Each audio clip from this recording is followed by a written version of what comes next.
औज़ुबिल्लाहिमिनश्शैतानिर्रजीम बिस्मिल्लाहिर्रहमानिर्रहीम। मैं हूँ Rana Shakeel Rahman today views and news के प्रोग्राम से। आज का मेरा अहम टॉपिक है मिलावट व नाप तोल में कमी। इस खूबसूरत 12 रबीउल अव्वल के महीने में टुडे न्यूज़ एंड व्यूज़ एक ख़ुसूसी प्रोग्राम अपने प्यारे पाकिस्तानी भाइयों को पहुँचा रहा है। हम मुसलमानों को अच्छे अमाल व अफ़वाल में आगे होना चाहिए, मगर इसके बरअक्स हमारे माशरे का एक ख़ास तबका बदनीति और लूट मार में आगे आगे नज़र आता है। मुनाफाखोरी, नाप तोल में कमी, मिलावट व मसनूई महंगाई हमारा वतीरा बन चुका है।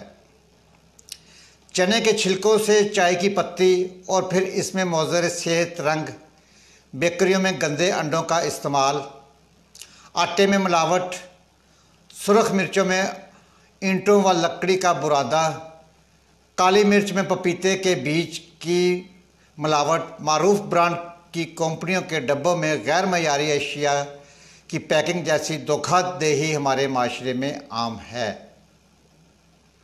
मिलावट माफिया कई ख़तरनाक केमिकल, सोडियम क्लोराइड, फार्मोलिन, डिटर्जेंट और पानी की आमेज़श से दूध तैयार करके फ़रोख्त कर रहे हैं, तो कहीं दूध की मिकदार बढ़ाने के लिए इसमें आयल पुर और दीगर मुज़र सेहत केमिकल्स को शामिल किया जा रहा है।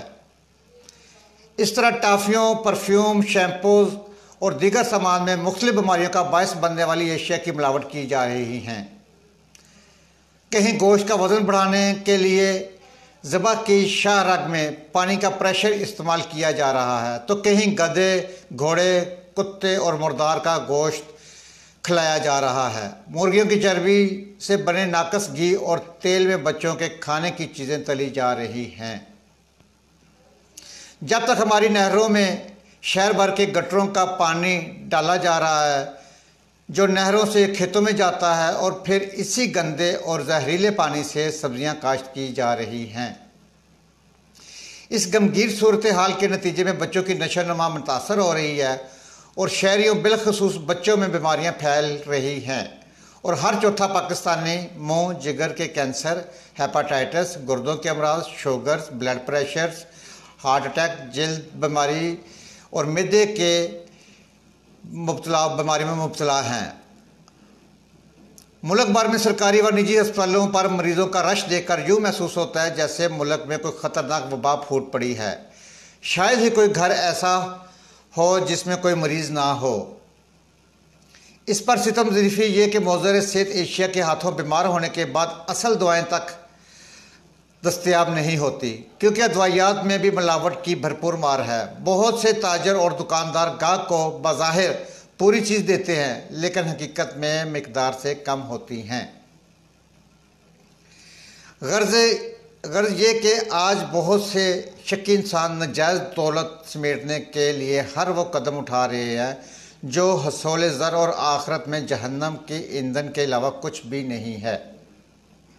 इंसान की खुदगर्जी ने इसे इस कदर हरीस बना दिया है कि वो इंसानियत की तमाम हदूद पार करने और दूसरों की जान लेने से भी दरेग नहीं करता। हर सूबे में कंज्यूमर प्रोटेक्शन एक्ट मौजूद है। ताज़ियत पाकिस्तान के बाब 14 में भी के इस हवाले से कानून मौजूद है और प्योर फूड आर्डिनेंस 1960 में भी सज़ाएँ तजवीज़ की गई थी और हैं, मगर तबीयत में ख़यानत हो तो कानून की हैसियत ही क्या रह जाती है। मुर्दा ज़मीर लोग चंद पैसों के लालच में इंसानी ज़िंदगी से खेलते ही चले जा रहे हैं। इनको खुदा का खौफ है, ना फ़िक्र आखरत। ऐसे गैर इंसानी फ़ेल पर मिलावट माफिया को महज थोड़ा बहुत जुर्माना या आर्जी तौर पर इनका कारोबार बंद किया जाना काफ़ी नहीं। ज़रूरत इस अमर की है कि इन्हें इबरतनाक सज़ाएँ दी जाए और इस सिलसिले में मज़ीद सख्त कानून बनाया जाए, ताकि इंसानी ज़िंदगी से खेलने वाले इन बेज़मीरों का कलह कमा हो सके। बिलाशुबा इंसानी जानों से खेलने वाले किसी रायत के मुस्तहिक नहीं। अल्लाह ताला ने कुरान मजीद में हज़रत शुएब अलैहिस्सलाम की कौम का किस्सा ज़िक्र फरमाया कि मिलावट, धोखाधड़ी और नाप तोल में कमी जैसी बुराइयाँ और कबाहतें इनमें पाई जाती थी।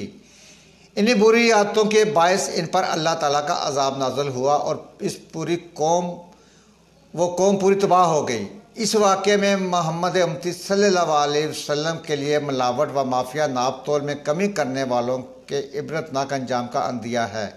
एक बार हजूर करीम सल्लल्लाहु अलैहि वसल्लम ने गंदम के एक ढेर में हाथ डाला तो वो नीचे से भीगा हुआ निकला, तो आप सल्लल्लाहु अलैहि वसल्लम ने फरमाया, जिसने मिलावट की वो हम में से नहीं। दूसरी हदीस में हजूर नबी करीम सल्लल्लाहु अलैहि वसल्लम बहुत सख्त उन्होंने इरशाद फरमाया, मफ़हूम कुछ यूँ है, जो शख्स ऐबदार चीज़ फ़रोख्त करे और इसके ऐब के बारे में वो ख़रीदार को ना बताए और इसके अंदर ये ख़राबी और ऐब है, तो ऐसा शख्स मुसलसल अल्लाह ताला के अज़ाब में रहेगा और मलाइका ऐसे शख्स पर लानत भेजते रहते हैं। इस्लाम ने तो मुसलमानों को अदल से भी अगले दर्जे यानी एहसान और आसार की हदायत फरमाई है। आज शरीयत में ममानत और सख्त अजाब की व अहद और मुल्क में कानून मौजूद होने के बावजूद जा बजा मिलावट माफिया और कम तोलने वालों की भरपूर मार है। वो कैसे मुसलमान हैं जिनके होलनाक करतूतों से इंसानियत भी शर्मा रही है। लोगों की इस्लाह के लिए ज़राए अबलाग और उलमा को अपना किरदार अदा करना चाहिए। शरीयत ने हमें दयानतदारी, पूरा तोलने, मिलावट से बचने और झूठ से परहेज़ की तलकीन की है और बिलाशुबा हर सुनहरी असूल अपना कर हमारी पूरी कौम हर तरह की मुसीबतों और आफात से निजात पा सकती है। इस अमल से जहाँ हमारे मसाइल हल होंगे वहाँ कारोबार में बरकत और लोगों का एतमाद भी हासिल होगा। अल्लाह ताला हमें इस हकीकत का अदराक नसीब फरमाए और मिलावट व नाप तोल में कमी और इसके अजाब से बचने की हकीकी फ़िक्र नसीब फरमाए, आमीन। जैसा कि मैंने अपनी इस स्टोरी में एक जगह जिक्र किया गंदे अंडों का, कि गंदे अंडे इस्तेमाल किए जाते हैं। ये गंदे अंडे कहाँ इस्तेमाल किए जाते हैं, इसको मैं आपको एक स्टोरी सुनाता हूँ खुद की। मैं खुद इस स्टोरी का चश्मदीद गवाह भी हूँ कि कुछ अर्सा पहले मेरी बेकरी हुआ करती थी जहाँ पे हम प्रोडक्शन किया करते थे। प्रोडक्शन हम लोग मुख्तलिफ़ चीज़ें बनाया करते थे, जिनमें सैंडविच ब्रेड थी, पिज़्ज़े थे और बहुत सारी आइटम्स थी, पैटीज़ थे, चिकन रोल थे। तो मेरे पास तकरीबन कोई 15 से 20 का स्टाफ था। एक लड़का जो हमारा सुपरवाइज़र था, एक दिन वो नौकरी के लिए हमारे पास आया। हमारे पास जगह नहीं थी तो मैंने उसे एक और जगह पे रेफ़र कर दिया। वो लड़का उधर जाके अपनी उसने जॉब शुरू कर दी। तो 3 से 4 दिन के बाद वो लड़का अचानक से आया हमारे पास फैक्ट्री में और बहुत ज़्यादा परेशान था। हमने पूछी कि क्या बात है, तुम क्यों आए हो, 3-4 दिन के बाद ही आ गए हो, छुट्टी कर ली, क्या किया है। वो लड़का इतना परेशान था कि पहले तो उससे 5-10 मिनट बात ना हुई, घबराया हुआ बहुत ज़्यादा था। उसने बताया, जी मुझे आज 3 दिन हो गए हैं, उन्होंने फैक्ट्री मालिकान ने एक कमरे में बंद कर दिया है और मुझे वहाँ से गंदे अंडे मेरे से तड़वाए जा रहे हैं। और वो गंदे अंडे किस तरह के थे, जिनमें ब्लड बना हुआ था। और ब्लड अंडे में किस तरह बनता है, ये जो हैचरी से चूज़े निकलते हैं, निज़ाम कुदरत है कि चूज़े जो है अल्लाह सुब्हान ताला के निज़ाम को कोई भी चेंज नहीं कर सका। 21 दिन के बाद चूज़ा निकलता है, 18 दिन अंडा रहता है इनक्यूबेटर्स में और 3 दिन के बाद अंडे को शिफ्ट कर दिया जाता है हैचर में। वो जो 18 दिन का अंडा होता है उसमें ब्लड बन जाता है। जिस अंडे में चूज़ा बन रहा होता है वो सही होता है और चूज़ा तैयार हो रहा होता है। जो अंडे ख़राब हो जाते हैं उनमें ब्लड रह जाता है। कमबख्ती हमारी यहाँ पे या बदबख्ती कह ले कि वो जो अंडा गंदा अंडा होता है, हैचरी वाले भी क्या करते हैं कि अंडे की वो पेटी, जहाँ पे एक मार्केट के अंडे की पेटी 2000 रुपया रेट है सही अंडे का, तो वहाँ पर ये गंदे अंडे की पेटी वो 200-250 की सेल करते हैं। एक सिर्फ 200-250 के लालच की खातर इंसानी जानों से खेलते हैं। कसूरवार दोनों हैं, हैचरी वाला भी और बेकरी वाला भी। फिर ये बेकरी वाले क्या करते हैं, वो अंडा उनसे परचेज़ करते हैं, परचेज़ करके ला के फिर अपनी बेकरी में वो यूज़ करते हैं। उन गंदे अंडों से ये क्या बनाते हैं, ये बनाते हैं फ्रूट केक बनाते हैं, केक रस बनाते हैं, रस बनाते हैं, इस तरह की बहुत सारी और चीज़ों में ये गंदा अंडा इस्तेमाल किया जाता है। और ये बेकरियाँ वो हैं जिन्हें हम बाजारू बेकरियाँ भी कहते हैं। और ये लोग फिर बेकरी वाले सेल काम पे करते हैं।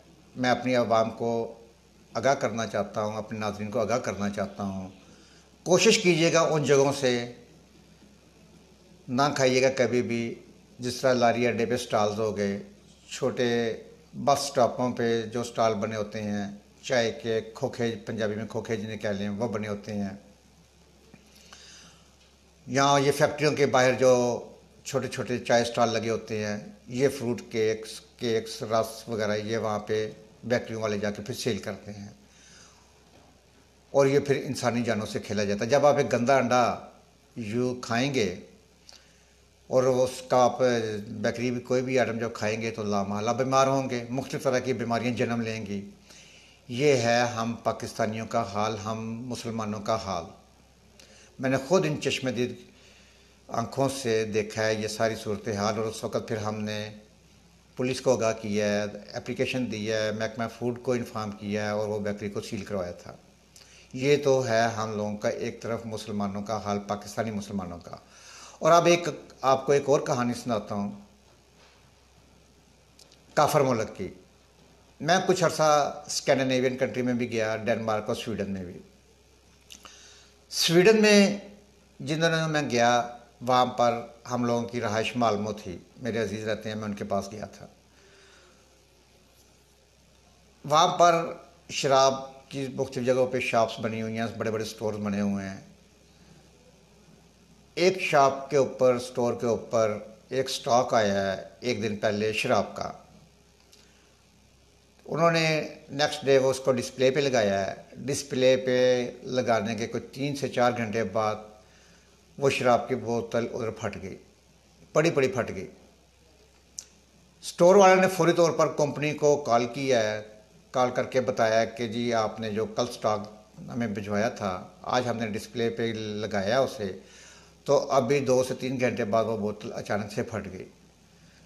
कंपनी वालों ने फौरी तौर पर जिधर जिधर उनका स्टॉक गया था, फौरी तौर पर उन स्टोर्स को आगाह किया, फ़ोन किया, फैक्स की, मेल्स डाली और उनको रोका कि ये जो स्टॉक है आपने डिस्प्ले नहीं करना है, हमारी गाड़ियाँ आ रही हैं, हमने ये आपसे उठा लेंगे। यकीन करें वो काफर मुल्क की फैक्ट्री ने पूरे मुल्क से वो स्टॉक इकट्ठा किया है और इकट्ठा करने के बाद वो सारा समुद्र में बहा दिया जाके। ये काफर मुल्क की आपको एक छोटी सी सिंपल सी मिसाल बताइए आपको कि वहाँ इंसानों की किस तरह कदर है, इंसान की जान की क्या कदर है। वहाँ तो एक जानवर की कदर है। वो एक जानवर ख्वाह कोई भी हो, कुत्ता हो, बिल्ली हो, किसी भी किस्म का जानवर हो, वहाँ उसकी इंसान की कदर की जाती है। ये इंसानियत है काफर मुल्कों की। एक इस तरह की एक और छोटी मिसाल आपको बताता हूँ कि वहाँ पर तकरीबन कोई 10 से 12 साल की एक बच्ची होगी, वो कुछ दिनों से 3 से 4 दिनों से लापता थी। पूरे मुल्क के मीडिया जा था और हर तरह की एजेंसी हरकत में आ गई हैं और पूरे कंट्रीज़ की, पूरे स्वीडन की पुलिस और उधर की हर एजेंसी मिलकर वो बच्ची को ढूंढ रही है। दूसरे दिन या तीसरे दिन वो बच्ची मिली है जंगल में, बच्ची का मर्डर हो गया था। तो पूरे मुल्क में एक अफरा तफरी का आलम था और पूरी आवाम में खौफ व हरास फैला हुआ था। जब बच्ची का मर्डर हुआ और बच्ची मिली जंगल से, तो जब उसके कातिल को ढूंढा गया तो वो एक मेंटली तौर पर एबनॉर्मल आदमी था। एबनॉर्मल आदमी ने उस बच्ची का मर्डर कर दिया और पूरी मुल्क की आवाम को थरथली मची हुई थी, खौफ व हरास फैला हुआ था। पूरा मीडिया, हर तरह की एजेंसीज, पुलिस, आर्मी, हर चीज़ हरकत में आई हुई थी। ये है एक इंसानियत की कदर कि एक छोटी सी बच्ची के गुम होने में पूरा मुल्क हरकत में आ गया था। ये काफर मुल्कों की मिसाल है। खुदा रहा हम पाकिस्तानी अवाम, पाकिस्तानी हम लोग मुसलमान, मेरे खूबसूरत प्यारे पाकिस्तानी भाइयों, इस खूबसूरत रबीउल अव्वल के महीने में हम अपने आप को तब्दील कर ले। हमें जो इस्लाम में बताया गया है, जो हमें अल्लाह सुब्हान तआला का हुक्म है, जो हमारे हजूर नबी पाक सल्लल्लाहु अलैहि वसल्लम की हदीस मुबारक है, जो उनकी सुन्नत है, खुदा रहा हम उन पर अमल करें। हम हकूक़ुल्लाह के साथ साथ हकूक़ुल अबाद का भी ख्याल रखें। कुरान पाक में 100 जगह पर अल्लाह सुब्हान तआला ने ज़िक्र किया है, तो वो 10% जो था वो हकूक़ुल अबाद का है, और हकूक़ुल्लाह का है, और 90% ज़िक्र अल्लाह सुब्हान तआला ने कुरान पाक में हकूक़ुल अबाद का दिया है। कि हकूक़ुल्लाह और हकूक़ुल अबाद कितने अहम हैं, कि 10% हकूक़ुल्लाह अल्लाह ताला ने अपने फ़र्ज़ बताए हैं और 90% हकूक़ुल अबाद का ज़िक्र किया हुआ है। तो हमारा इस्लाम तो ये कुछ कह रहा है, हमें अल्लाह सुब्हान तआला ये हुक्म दे रहे हैं, और हम लोग किस राह पे जा रहे हैं, कहाँ भटक गए हैं। इसीलिए हमारी कौम पे, हम पाकिस्तानियों पे ज़वाल आया हुआ है, और आया था, है और आइंदा रहेगा अगर हमने अपने को तब्दील ना किया। तो मेरी अपने नाज़रीन से अपील है, मोहतबाना गुजारिश है कि प्लीज़ हम बदल लें अपने आप को, प्लीज़ हम बदल लें अपने आप को। मेहरबानी। इस प्रोग्राम के साथ अपने मेज़बान राना शकील रहमान को इजाज़त दीजिए। मेरे चैनल्स को सब्सक्राइब कीजिए और लाइक कीजिए। अपने घर का, अपने खूबसूरत शहर का और अपने खूबसूरत प्यारे पाकिस्तान की सफाई का ख़ास ख्याल रखें। सफाई निसफ़ ईमान है। पाकिस्तान जिंदाबाद, पाइंदाबाद। अल्लाह हाफ़िज़।